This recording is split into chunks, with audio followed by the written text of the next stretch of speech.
NBC5, this is breaking news. Good afternoon, everyone. I'm Stuart Ledbetter at NBC5. We are awaiting Governor Phil Scott's 7th budget address to a joint session at the State House in Montpelier. The governor is making his way into the House chamber as we speak. This is expected to be a roughly 45-minute address. We understand it is packed with ideas and initiatives. It will be something north of an $8 billion spending plan. And it comes at an interesting time. As we heard earlier in the week, top state economists are projecting the state will have a lot more money than we expected for this current year, but that is driven by an influx of billions in federal cash that's still percolating through the state economy. That is causing a bump in economic activity and driving tax revenues higher. But it won't last forever, and we know that Governor Scott is cautious about overspending and committing to ongoing expenses in future years when that money will dry up. Of the great Let's state listen. of Vermont, the Honorable Philip B. Scott, excuse me. What's your name again? Can I fill that glass for you? Oh, thank you very much. Again, about 45 minutes, no special guests. Thank you very But much. to get a good sense about how the majority Democrats in the legislature feel about some of these ideas by the number of applause breaks. Let's listen. Mr. President, Madam Speaker, Mr. Pro Tem, members of the General Assembly, and fellow Vermonters. 2 weeks ago, I asked that we focus on the fundamentals in order to seize upon the once-in-a-lifetime opportunity we have before us. I asked you to consider the outcomes and costs of every decision we make on the families and places that need our help most, and to prioritize communities, your communities, that have been left behind for far too long. We've seen incredible growth over the last 2 years because the economy has been supercharged by the sheer volume of federal funds. But we know that's only temporary. So it's critical we act now to close the distance between regions and families. We can give every town the chance to catch up, act on their vision, and importantly, help them follow through, to restore their vitality, reclaim their character, and renew their identity. Because of the extraordinary moment we're in, this is undoubtedly the most significant budget I've presented in my time as governor. It's also the biggest and most complex. So let's get right to it and talk numbers. Across all funds, this is an $8.4 billion budget, with $2.3 billion in the general fund, $2.1 billion in the education fund, and $335 million in the transportation fund. And as we do every year, we fully funded our pension and retirement obligations, which this year took $444 million. Then there's the capital bill, which funds state infrastructure totaling $108 million of borrowed money over the next 2 years. So at a time when interest rates are high and we have one-time dollars, it's important we're careful about what we put on the credit card. Another thing to keep in mind, we're still making our way through the $1 billion in ARPA funds allocated over the last 2 years for broadband, water, sewer, and stormwater, climate change, housing, and economic revitalization. But we know these windfalls won't last forever, which is why we were thoughtful, deliberate, and very disciplined when we put together this year's budget. We've been over and over and over these decisions. In fact, I made some changes as recently as yesterday because I want to be sure we get the best return on every dollar. As a result, the budget I present today invests significant resources into our shared priorities. It also reflects a firm commitment to using surplus funds and the majority of growth in the base budget for one-time expenses, one-time initiatives, and seeding new ideas. Because if we allow the base budget to grow with temporary and unsustainable revenue, we'd create a cliff when these stimulus dollars go away, putting us on a path that eventually leads to deep and painful cuts. My friends, it's essential for all of us to recognize every decision we make is one Vermonters will live with long after all this one-time money is gone. We've taken a lot of time to make sure this budget is investing rather than just spending in areas that will put us in a much stronger economic and fiscal position to generate more dollars in the future. Over my life, I found that spending money is actually pretty easy, but investing it to get the best return is much more difficult. I also know there's no one big idea, no quick fix to the challenges we face. It's really about focusing on the fundamentals and following through on what we started. This approach will be far more impactful than any flashy new initiative to grab headlines. So I'm asking each of you, but especially those not on the appropriations committees, to take the time to understand this budget and ask questions about what it does for the cities and towns you represent. If we do this right, we'll lift your communities up and give them a brighter future, where families aren't struggling to make ends meet, and schools are once again full of healthy kids, where employers are creating and filling good jobs, and where there are good homes people can afford in safe, healthy neighborhoods and vibrant downtowns. This is too important to let slip through our fingers, so we must not squander this opportunity.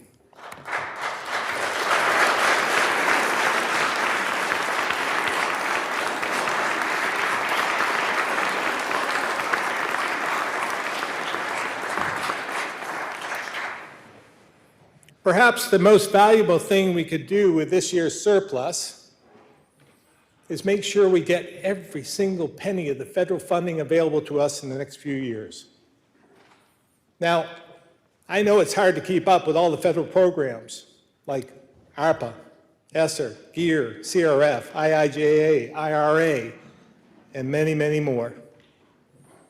That's because this is the biggest infusion of federal dollars since the New Deal of the 1930s. And we have even more opportunities as a result of new money on the table through IIJA and other federal programs. From roads and bridges to clean water, wastewater, pollution control, and broadband.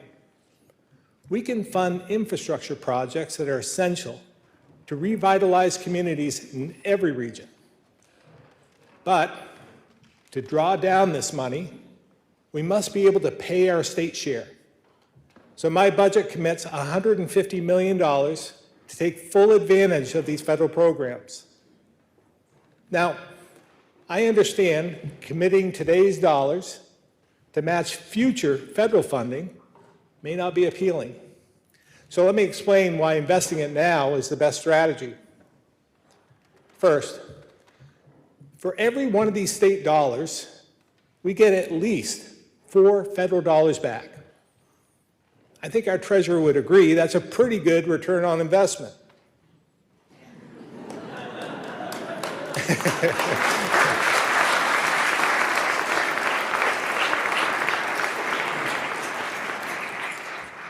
Second, if we can't fund it in the future, we'll lose out on critical infrastructure funds or have to cut state programs to find the match. Third, this is an investment that will inject money and jobs into the economy for the next several years, which we'll need to sustain state revenue and continue to invest in our priorities. Finally, and importantly, this is about real projects in your communities. It means roads like Route 78 in Swanton, Route 2 between Cabot and Danville, Route 5 in Brattleboro, and 22A through Benson. They'll get rebuilt with wider shoulders for all users and improvements to address water quality. And then there will be water projects that will move forward in Bethel, Northfield, Springfield, Craftsbury, and Rutland. The bottom line is there are many projects that have been on the books for decades, and we've been handed the opportunity to move them forward right now. So as you go through your process, keep in mind, I feel very strongly about this strategy. In order to strengthen communities for generations to come, we need to make the commitment this year.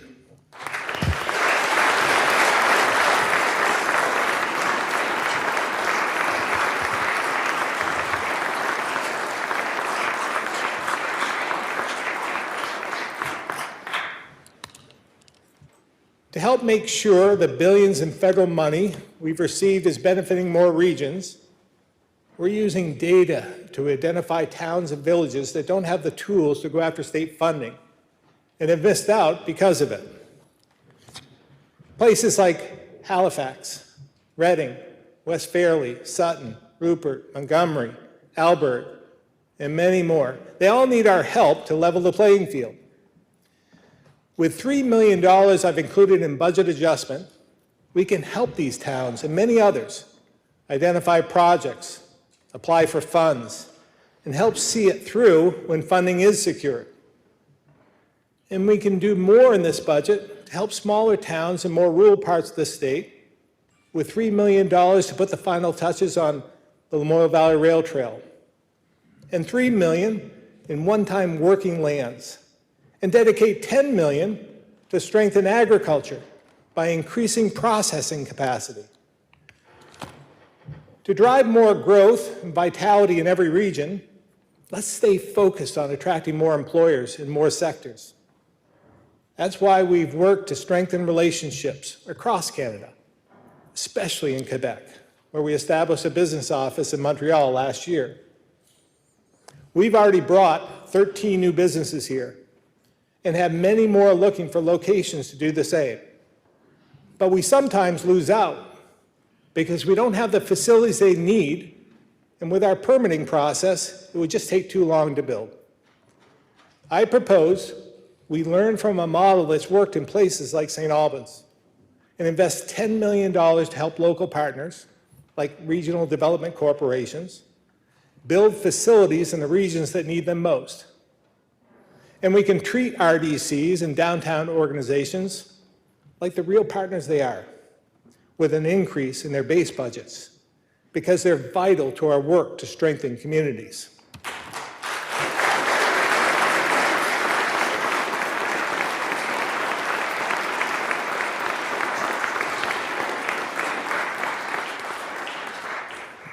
Three years ago, we worked together to dedicate millions in state funds to clean up old, contaminated industrial sites. Since then, we've funded dozens of projects to turn brownfields into valuable assets, like housing in Hartford and Rockingham, a new small business in Wethersfield, and a new dental office in Newbury. So my budget puts another $12.5 million towards this work. This is a win for the environment, a win for the economy, and a win for our state coffers in the future. If you'll work with me on all these investments, from basic infrastructure to new and revitalized buildings and stronger downtowns, we can give more places an opportunity to restore their vitality and close the gap between regions.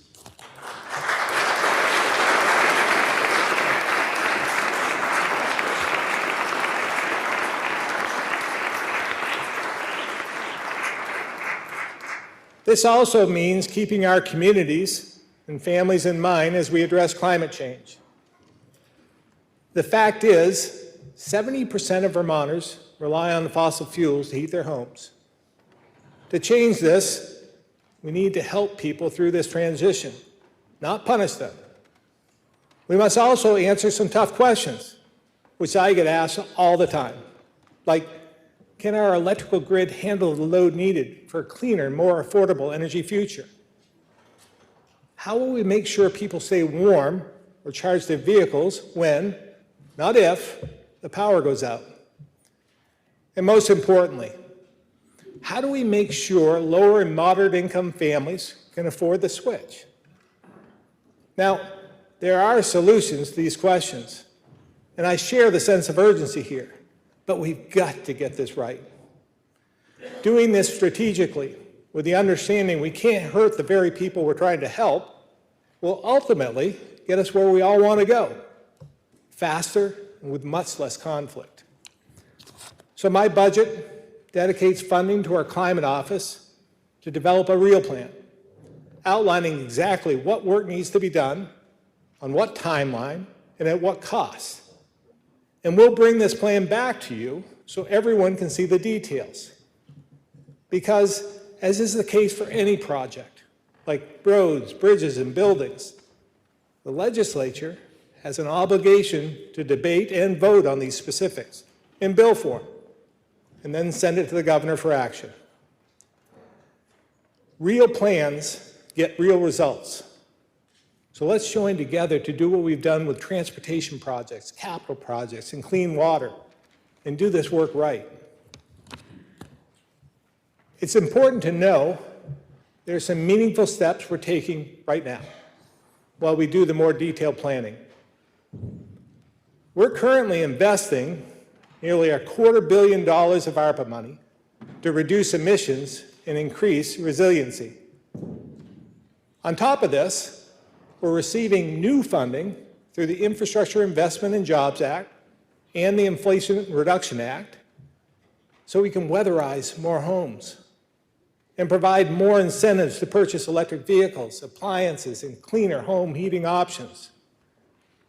And my budget invests $5 million, adding to the $8.5 million Senator Leahy secured for a Clean Heat Homes initiative that combines the work to weatherize homes, install clean heat systems, and make electrical upgrades. This approach will be easier and reach more people than our current programs. We can continue to take big steps forward to reduce emissions in a way that brings more Vermonters into this effort and makes sure all our communities are benefiting. This is the only way to achieve our goals and make a difference.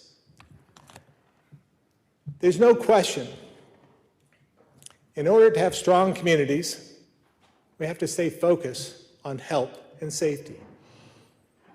On top of our work during the pandemic, more is needed to stabilize our healthcare system.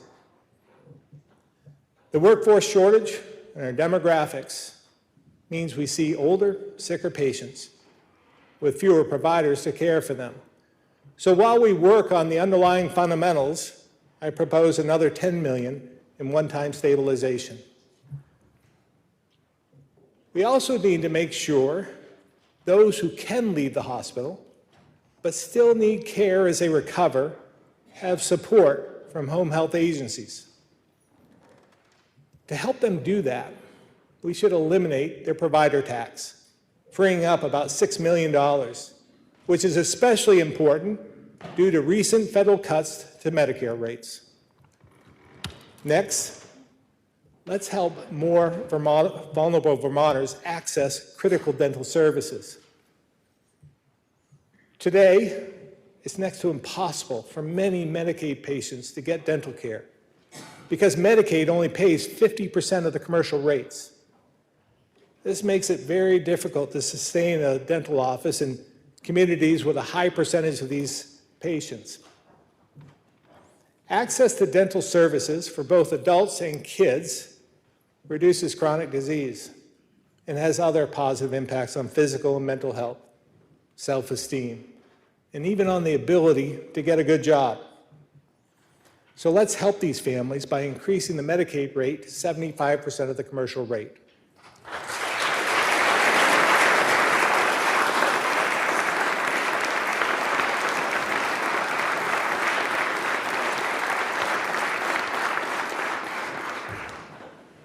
As we continue to address substance abuse and addiction, we're following through on last year's historic commitment to prevention work, putting more money toward life-saving measures like Narcan, and funding work to bring treatment and residential beds back online.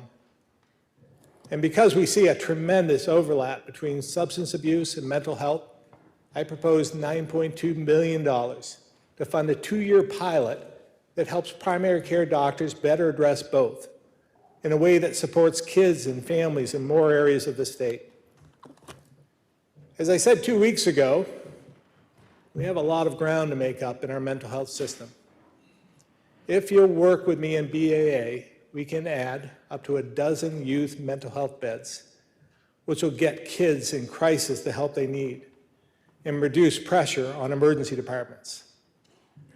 In this year's budget, we can also expand mental health treatment in the Northeast Kingdom, which currently has no local option except the emergency department. So let's support the launch of psychiatric urgent care to help fill a gap in this region as we work to do the same across the state.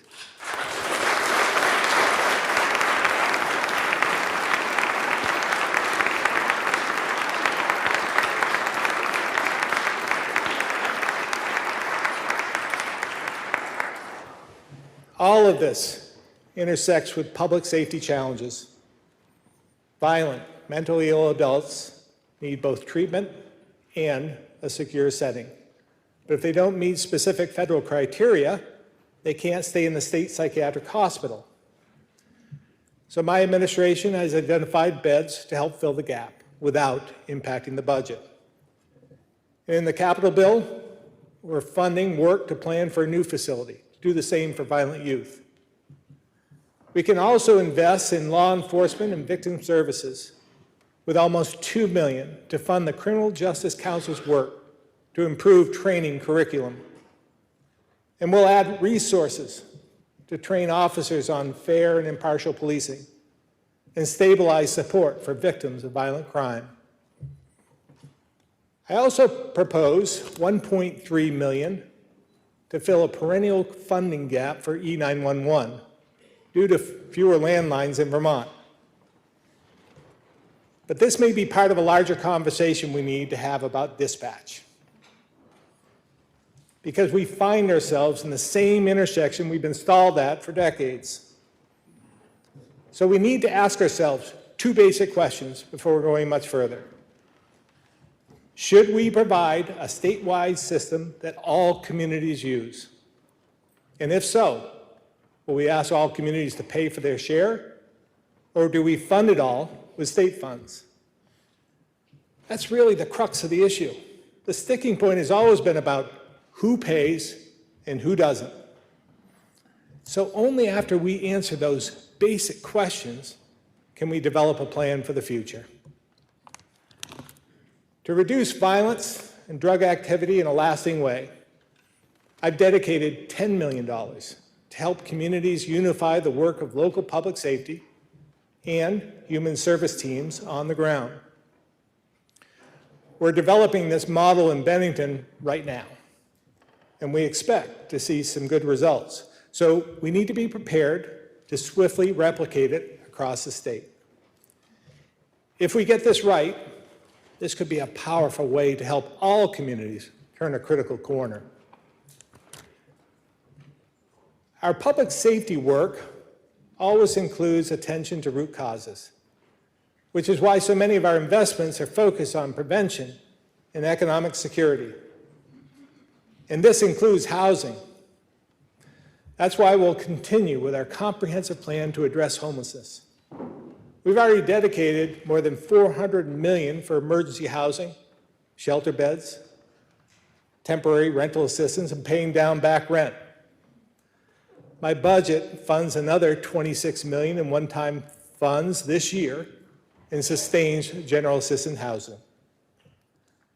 But these programs are meant to be transitional and a bridge to housing security. They weren't the long-term solution before the pandemic and won't be the solution after.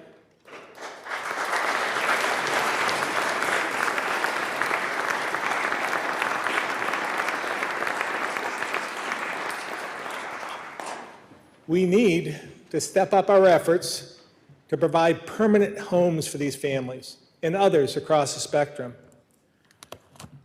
One way to do it is through VHIP, the Vermont Housing Improvement Program, which on its own has already helped us move 300 families out of homelessness.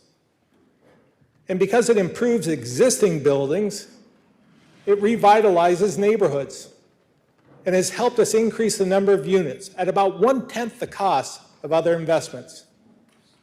So let's continue this work with $20 million through BAA in this budget. Our Healthy Homes Initiative is another tool for improving the quality of older stock and the health of Vermonters. So we'll dedicate an additional $10 million to make sure families, primarily in mobile home parks, have clean drinking water and functional wastewater systems. As we continue to focus the vast majority of these funds on affordable units for low-income families, including $21.5 million to VHCB this year, we can't forget those with middle incomes are also struggling to find a home they can afford.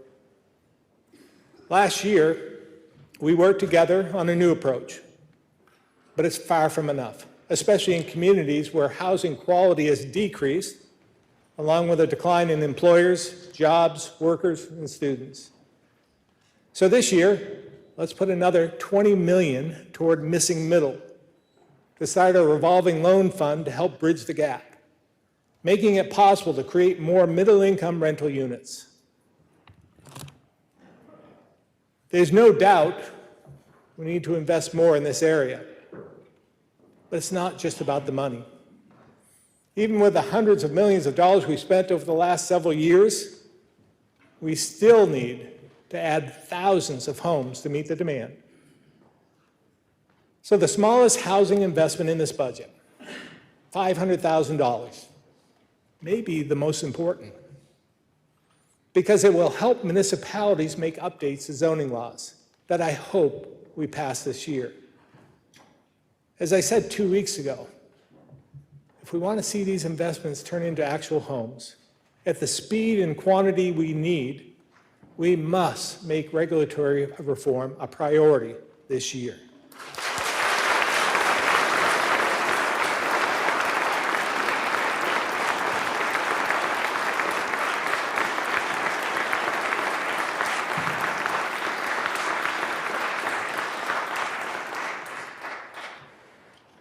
Since I came to office, we've nearly doubled our state investment in child care subsidies and helped sustain the system throughout the pandemic. It's clear we agree investing in kids to give them a strong foundation is a priority. But these investments haven't solved the problem when it comes to making sure all families can find child care. That's why this budget makes an additional and ongoing commitment of $56 million for a total of nearly $120 million a year to expand access to and affordability of child care.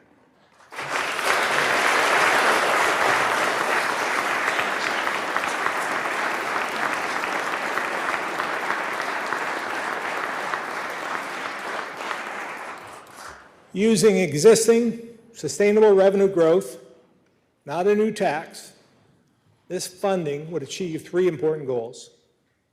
First, we can increase equity for families in regions with fewer providers available.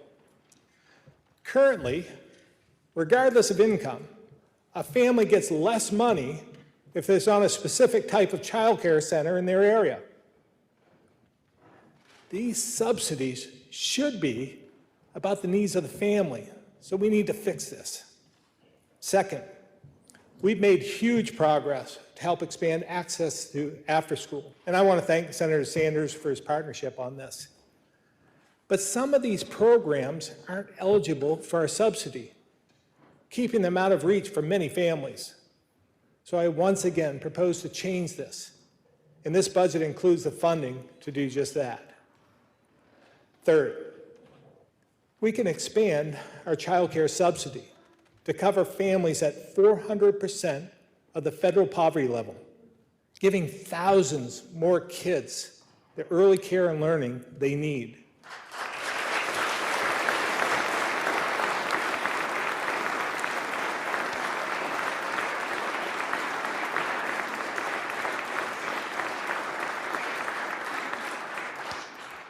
Now, I know this proposal may get resistance from some because they want a new tax to pay for it. But remember the debate we had around clean water funding? I made the case we could pay for it with existing resources. Instead, some suggested a whole host of taxes on gas, soda, coffee, haircuts, auto repairs, rental cars, parking, prescription drugs, storage units, and even snowmaking equipment. And others said we should increase the rooms and meals tax, the property transfer tax, and motor vehicle fees. And the list went on. And after all that, we actually found we could do it with existing resources. And we can do the same here to help many more families with childcare, open after-school programs to kids in need, and make sure families who need help get it, regardless of where they live. Importantly, it puts us well on our way to the comprehensive system we agree should be built. And it achieves all this without asking families with less to pay for families with more.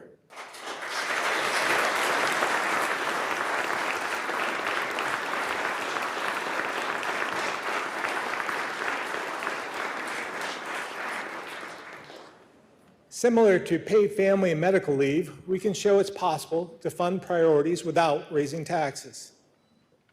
With this approach, we'll do so much more for our kids, families, and communities, with greater impact now and for years to come. This investment in childcare, done in a way that makes Vermont more affordable, not less, plays a role in growing our workforce. But as I've said, there's no single solution to our workforce shortage. So my budget also dedicates new funding to help us educate, train, retain, and recruit more workers.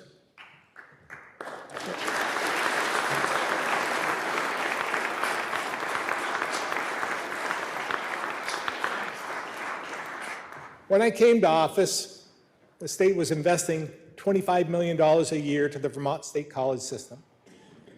From the start, I proposed increases, and you've championed many as well.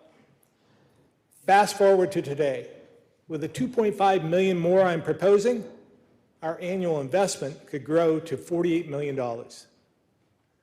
The state colleges are important to our regional economies, so they need to be financially sound. And to be candid, some of the decisions they've made and will need to make will be tough to swallow. But they're adjusting to the realities of today and are better positioned than ever to prepare our future workforce. So to help them finish this transition, I'll also dedicate an additional $9 million in one-time bridge funding and $10 million for transitional infrastructure. And with another $10 million, we can launch a 2-year pilot that reduces CCV tuition by 50%, targeted to the fields we know are in demand, including childcare and education, accounting, IT, engineering, and more. To sum it all up, I'm proposing $78.2 million across all funds to our state colleges.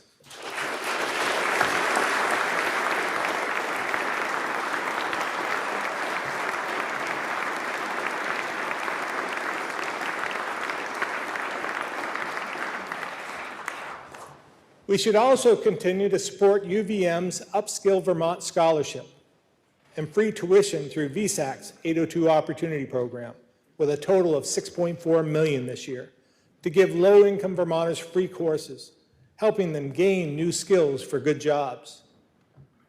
Last year, we worked together to create a scholarship program to help make trades education more affordable, opening new career opportunities for students and adults in every county. It's been highly successful. So we should make this $1 million investment ongoing. At this point, I think most of us realize we need workers in every sector. But I continue to believe we have to focus on the trades. Without tradespeople, we can't keep the lights on or the water running.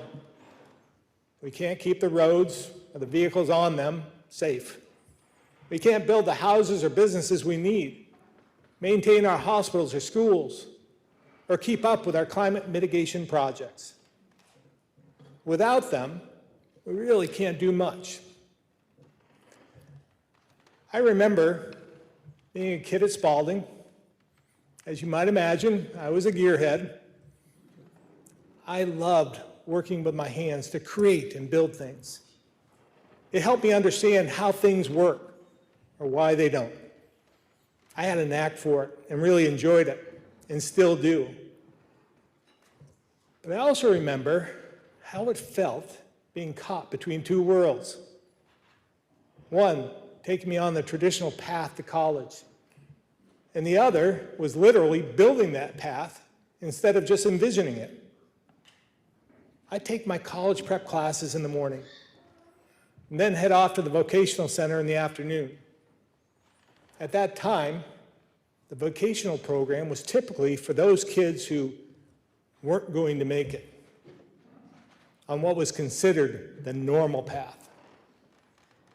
There was a deafening stigma attached, and I was stuck right between those two worlds, with neither group of kids understanding why I was with them.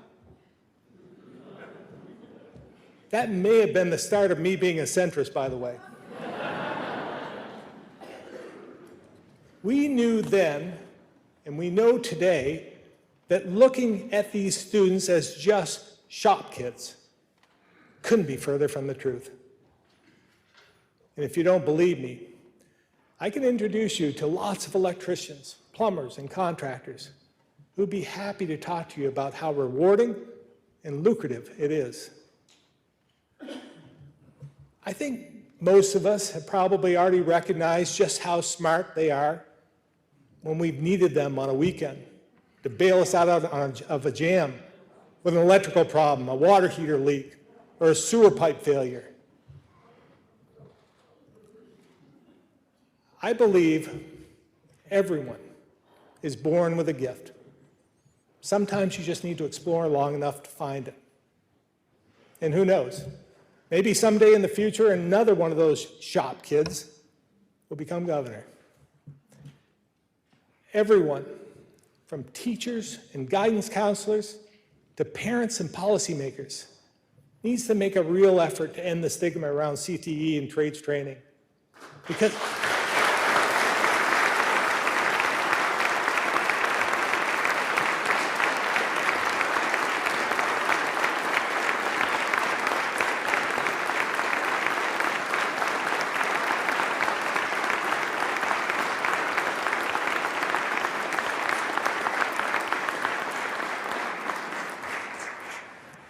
Because these are great careers that present endless possibilities for smart, talented, and hardworking kids. We can also do more outside our education system to increase the number of workers. We should continue helping employers train future workers with another $1 million through our internship program. Let's also invest $5 million in the Vermont Training Program to meet the increased demand from companies across the state, and to bring more federal CHIPS and Science Act dollars to Vermont, supporting President Biden's goal to grow our semiconductor jobs. And I propose we continue investing in recruitment tools that help attract more people, like our relocated worker program. But if we really want to keep and attract workers, we need to make it more affordable to live, work, and retire here. That's why I propose a $17 million tax relief package that starts by asking you, once again, to fully eliminate the tax on military pensions.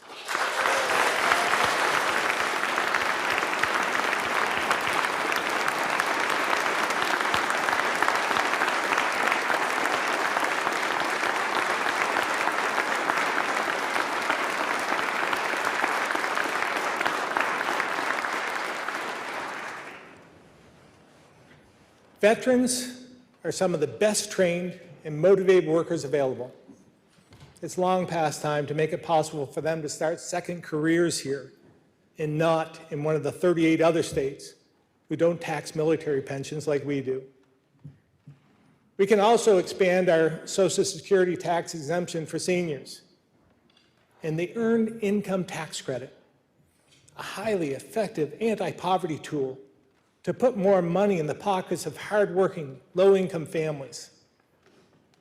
And we should join the 29 other states that offer their business owners a federal tax cut without reducing state revenue by a single dime. Here's the bottom line. If we want to make a bigger dent in our workforce shortage, we need to keep and attract more people to our state. Part of this effort also includes making Vermont more welcoming and inclusive. So my budget commits over $4 million to help refugees, immigrants, and new Americans settle into our communities.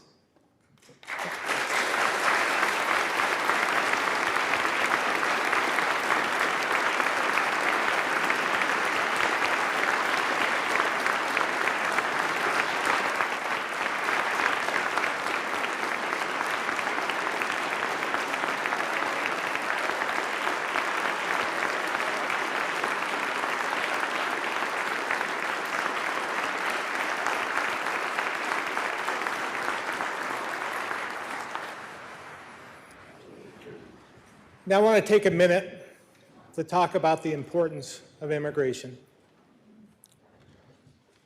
From the Scottish that settled farms in the kingdom, to the French Canadians who came south into St. Albans to work on the railroad, from the Italians in Barrie who helped build the granite industry, and the Polish in West Rutland that filled the quarries and factories, to the Bosnians, Somalis, and Congolese who fled war, violence, and oppression in search of a new life in Burlington and Winooski, a city whose name reminds us of our indigenous population. We are a state and a nation of immigrants.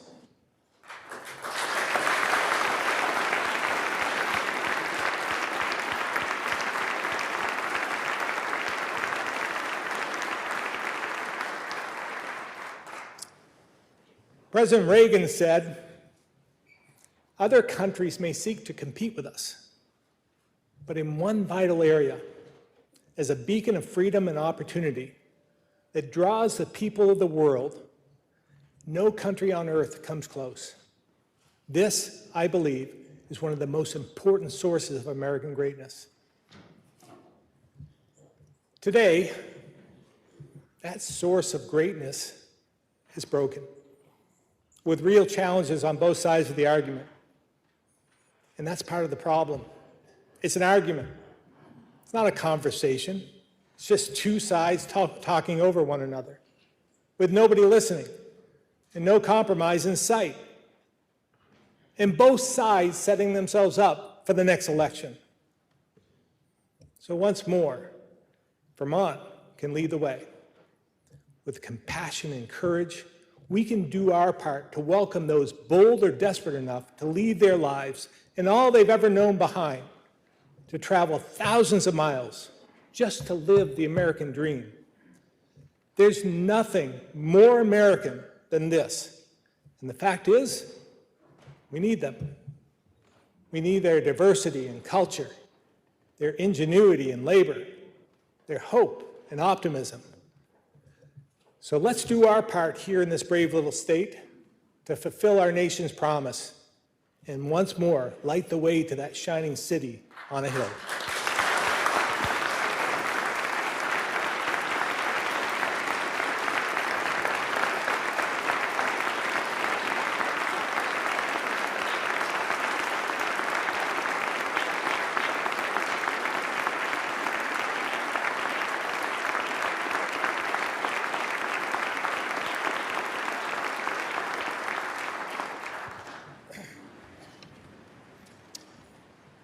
This budget is thoughtful, deliberate, disciplined, and carefully built to make the most of the historic resources available to us.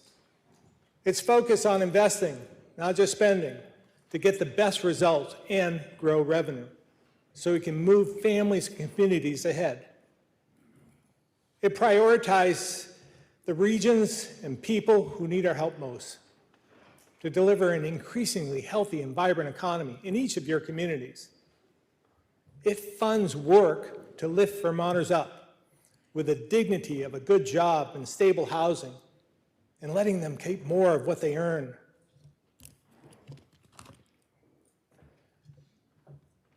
The choices we make this session, right or wrong, will have tremendous consequences on our state long into the future.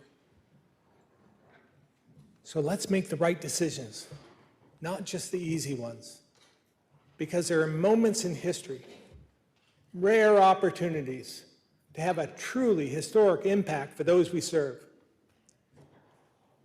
My fellow Vermonters, that moment is here. That moment is real. And it's our duty to meet it together. So thank you.